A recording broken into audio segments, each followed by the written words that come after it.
Assalamualaikum warahmatullahi wabarakatuh. Pernah suatu ketika, Syekh Abdul Aziz bin Abdullah bin Baz ditanya mengenai fenomena di kalangan para pemuda yang mengatakan bahwa mereka tidak mengikuti mazhab yang empat, tetapi mereka berijtihad dan melakukan seperti yang dilakukan oleh para imam tersebut tanpa merujuk kepada hasil ijtihad mereka. Bagaimana pendapat Syekh tentang fenomena ini dan apa saran yang diberikan kepada mereka? Syekh menjawab pertanyaan tersebut dengan menjelaskan bahwa seseorang tidak diwajibkan untuk meniru orang lain secara buta atau taklid.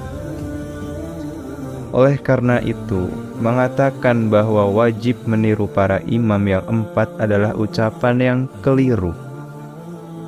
Sebaliknya, yang seharusnya dilakukan adalah mempertimbangkan pendapat para imam tersebut serta pendapat dari para imam lainnya dengan menganalisis kitab-kitab mereka dan dalil-dalil yang mereka kemukakan. Selain itu, orang juga harus memahami agama dengan bertanya kepada ahli ilmu dan mengamalkan apa yang mereka tunjukkan. Dengan cara ini, seseorang akan menjadi kompeten dan memahami jalan yang ditempuh oleh para ulama, termasuk memahami hadis-hadis yang sahih dan yang dhaif, serta sarana-sarana untuk mengetahui dalam ilmu mustalah hadis, usul fiqih, dan penetapan ulama dalam masalah ini. Namun, bagi orang yang ilmunya terbatas, mereka tidak layak untuk berijtihad secara mandiri.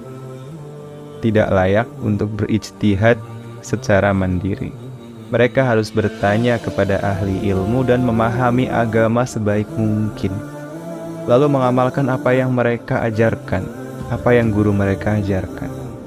Dengan begitu, mereka dapat memahami pendapat para ulama, memilih dalil yang kuat di antara dalil-dalil yang diperdebatkan, serta menganalisis masalah-masalah yang diperselisihkan oleh para ulama. Syekh juga menekankan pentingnya mengembalikan permasalahan kepada Allah dan Rasul-Nya. Jika terjadi perbedaan pendapat, maka harus mengacu kepada Al-Quran dan Sunnah Nabi Muhammad SAW.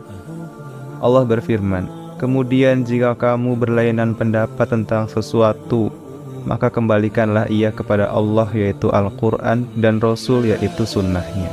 Jika kamu benar-benar beriman kepada Allah dan hari kemudian." Surat An-Nisa ayat 59. Jadi ketika terjadi perbedaan pendapat, putusannya ada pada Allah. Syekh juga mengingatkan bahwa berijtihad dalam kondisi yang sebenarnya tidak mampu melakukannya adalah sesuatu kesalahan besar.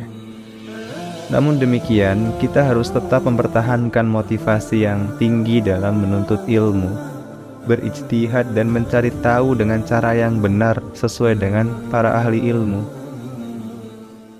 Untuk menuntut ilmu dengan baik, ada beberapa jalan yang harus ditempuh. Kita perlu mempelajari hadis, usul hadis, fiqih, usul fiqih, bahasa Arab beserta tata bahasanya, serta sirah Nabi dan sejarah Islam. Hal ini digunakan sebagai alat memperkuat pendapat yang kuat dalam masalah-masalah yang diperselisihkan. Dengan tetap menghormati para ahli ilmu dan mengikuti cara mereka yang baik, kita harus mempelajari ucapan dan kitab-kitab mereka serta dalil-dalil dan bukti-bukti yang mereka jelaskan untuk menguatkan pendapat mereka dan menolak apa yang mereka bantah. Dengan melakukan semua ini, seorang penuntut ilmu telah berada pada jalan yang benar. Dalam mencari kebenaran, ia harus berusaha dengan ikhlas karena Allah dan menyerahkan upayanya untuk mencari kebenaran tanpa menyombongkan diri. Sebab Allah lah sumber dari segala petunjuk yang suci. Itulah materi kita pada video ini tentang mengikuti mazhab yang empat, yang dijelaskan oleh Syekh Abdul Aziz bin Abdullah bin Baz. Semoga informasi ini bermanfaat bagi kita semua. dalam memahami dan mengamalkan agama dengan baik. Terima kasih telah mendengarkan, dan sampai jumpa pada video berikutnya.